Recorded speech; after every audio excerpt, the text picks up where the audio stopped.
Un air de Californie avec soleil et gomina pour les uns, charentaise et farniente pour les autres. Ce rassemblement de caravanes vintage est avant tout une affaire de passionnés et de nostalgiques des 60s. Mes parents étaient boulangers et je partais jamais en vacances quand j'étais gamin. Et j'avais le secrétaire de mairie du village de mes parents. Il partait tous les ans que ça à 200 avec une petite caravane et ça me faisait rêver. Et après j'ai plongé dedans.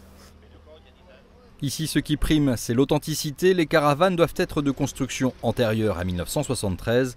Avant cette date, la France comprenait alors plus de 200 constructeurs, autant dire presque des caravanes à tirage limité. Sur l'arrière, on a la dinette. Donc la dinette, c'est à la fois là où on mange avec la table, et puis aussi on peut la transformer en lit. Donc l'avantage de celle-ci, c'est qu'on a deux dinettes, une à l'arrière, une à l'avant, ce qui fait qu'on peut laisser un lit permanent en fait.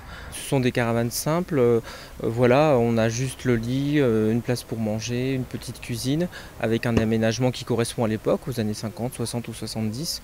Voilà, le caravaning, c'est surtout être dehors en fait, et puis rencontrer des personnes, échanger autour de ses passions communes. Aujourd'hui, le caravaning est un loisir peu onéreux, une affaire de bricoleurs et de passionnés.